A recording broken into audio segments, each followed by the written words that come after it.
ఎప్పుడైతే సరిగా వింటామో అప్పుడు ఖచ్చితంగా శ్రేష్టమైనటువంటి ఫలితాలని మనం పొందుకుంటాం. అపోస్తల కార్యాలు 14 అధ్యాయము 7-8 వచనాల నుంచి కొన్ని వచనాలు చూసినప్పుడు, లుస్త్రలో బలహీన పాదములు గలవాడు ఒకడు ఉండెను.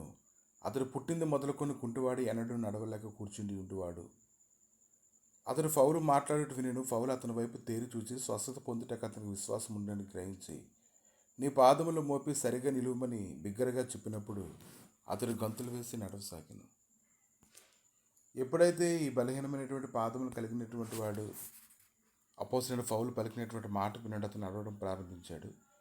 అలా నడవడానికి గల కారణం ఏంటంటే సరైనటువంటి విశ్వాసం కలిగిన వాడుగా ఉన్నాడు. ఆ మాట యందు లక్ష్యం ఉంచాడు. అతడు విశ్వాసం కలిగిన వాడుగా ఉన్నాడు కనుక తన విడుదల పొందుకుంటున్నానని నమ్మడం వల్ల అతను నడవడం ప్రారంభించాడు. ఎప్పుడైతే మనం విశ్వాసం కలిగి ఉంటామో, దేవుడి మాట సరిగా వింటామో, మనం ఖచ్చితంగా ఒక అద్భుతాన్ని చూస్తాం. ఆమె